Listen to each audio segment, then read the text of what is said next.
এগৰাকী মাতৃৰ হিয়া ভগা কৰুণ বিননি।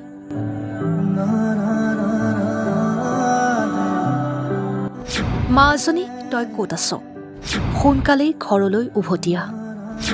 তোৰ আব্বাই আজি 3 দিন হ'ল ভাত পানী খোৱা নাই। তোৰ অবিহনে আমি বৰ কষ্টত আছো। হয়, এই ঘটনা বামুণীগাঁও প্ৰীতিপুৰৰ। নিজৰ কন্যাক বিচাৰি হাহাকাৰ দম্পতীৰ। বামুণীগাঁও প্ৰীতিপুৰৰ আনুদ্দিন আলীৰ দ্বিতীয় কন্যা মিছ ৰেশমা বেগম যোৱা 11 নৱেম্বৰৰ পৰা নিৰুদ্দেশ হৈ থকা ঘটনাই অঞ্চলজুৰি শোকৰ ছাঁ পেলাইছে। এনে এক হৃদয় বিদাৰক ঘটনা সংঘটিত হৈছে বামুণীগাঁও প্ৰীতিপুৰত। যোৱা 11/11/2024 কলেজলৈ যোৱাৰ পিছৰে পৰাই বৰ্তমানো উভতি নাহিল ৰেশমা বেগম। ঘটনা সন্দৰ্ভত জামবাৰী পহৰা আৰক্ষী চকীত এজাহাৰ দাখিল। ইতিমধ্যে পৰিয়ালৰ লোকে বহু বিচাৰ খোচাৰ কৰিছে যদিও বৰ্তমানলৈ কোনো সম্ভেদ পোৱা নাই ৰেশমা বেগমৰ। দুৰ্ভগীয়া পিতৃ মাতৃৰ সন্দেহ কোনো দুষ্ট চক্ৰৰ কবলত পৰাৰ। অৱশেষত উপায়বিহীন হৈ সংবাদ মাধ্যমৰ যোগেদি জনায় যে কোনো লোকে এই ছোৱালীজনীৰ সম্ভেদ পায় যদি তলৰ ফোন নম্বৰত জনাব অথবা ওচৰৰ আৰক্ষী চকীত জনাব বুলি সহায়ৰ হাত মেলিলে দুৰ্ভাগ্য পৰিয়ালটোৱে। যোগাযোগৰ নম্বৰ 8822324183 নতুবা 7099948080। Bureau report Arunodoy Assam.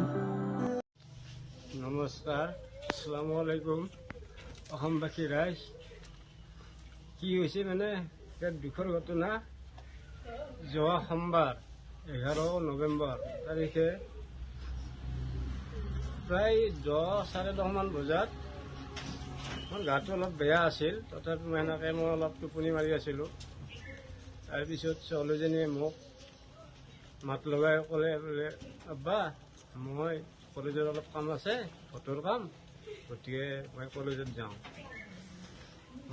মই ক'লোঁ যা নহ'লে, পইচাৰ কথাও সুধিছোঁ, গাড়ী ভাড়া আছে নে নাই? আছে আব্বা, সেনেকৈ কৈ গৈছে। তাৰপিছত সেনেকৈ মই টোপনি মাৰি আছোঁ। যেতিয়া 12 মান বজাত আমাৰ তাইৰ বায়েক আমাৰ ঘৰত আহে, আহোঁতে মই একবাৰ ফোন মাৰিলোঁ, মোবাইলটো বিজি পালোঁ। মই ভাবিলোঁ কিজানি তাইৰ মানে বন্ধু বান্ধৱীৰ লগত আছে, সেইকাৰণে বোধহয় মোবাইলটো কাটি দিলে। তেনেও থাকিলেও আৰু মাৰা নাই। তাৰপিছত প্ৰায় 4টামান বজাত যেতিয়ালৈকে অন্য দিনৰ দৰে ঘৰত মানে আহে, সেইদিনাখন আহি নোপোৱাত এতিয়া মোবাইলটোত ফোন মাৰিলোঁ। মাৰোঁতে তেতিয়াৰ পৰা বন্ধ পাইছোঁ, ছুইচ অফ পাইছোঁ। এতিয়ালৈকে মোবাইল মানে খোলা পোৱা নাই। কি নাম আছিলে ছোৱালীজনী? ছোৱালীজনীৰ নাম ৰেশমা বেগম, কিন্তু আমি ঘৰত সোণা বুলি মাতোঁ। কি পঢ়ি আছিলে তেওঁ? তাই BA এইবাৰ 3rd চেমত। কোন কলেজ? চাইগাঁও মহাবিদ্যালয়। আচ্ছা, আপনি কি কি মানে এই যে নিৰুদ্দেশ হৈ আছে, সন্ধানহীন হৈ আছে, এইটো আপুনি কি সন্দেহ কৰে নে কি ভাবে? সন্দেহ মানে তেনেকুৱা, তাইৰ আগত কোনোবা ল'ৰাৰ লগত ভাল পোৱা বা কোনো এটা এনে ইংগিত পোৱা নাই।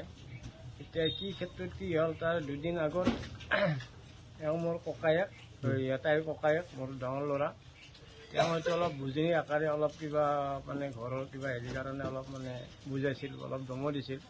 তেনেকুৱা হয়তো তাইৰ আৱেগ সোমাব পাৰে, বা নহ'লে কোনোবা দুষ্ট চক্ৰই তাইক মানে কিবা মানে অপগত কৰিব পাৰে। সেইটোৱে মানে মানে এতিয়া আমাৰ বিশ্বাস।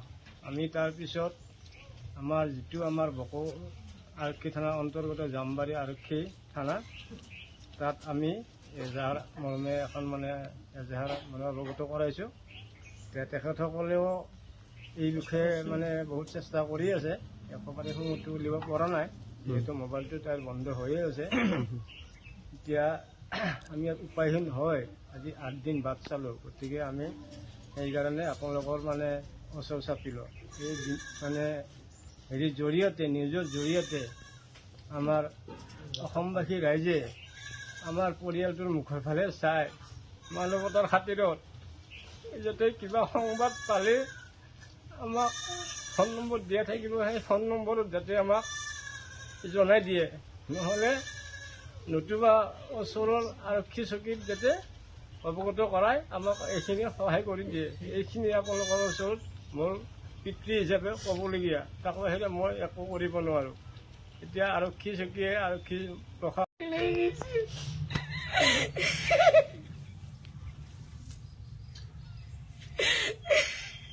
বিচিৰি গ'লো, ছোৱালীটো কোনো সহায় খাবলৈ পৰা নাই।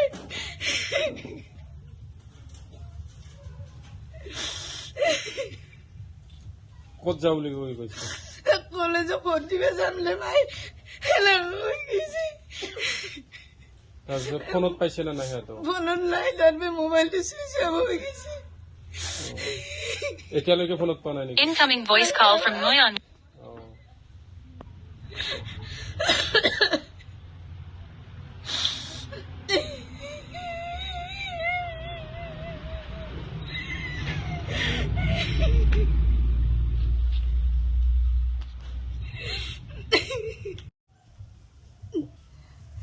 যোৱা সোমবাৰে আমাৰ ছোৱালীটো কলেজত যাম বুলি কৈ পেলাই, পঢ়িব যাম বুলি কৈ পেলাই তাইক 4টামান বজাত তাইক দিছে।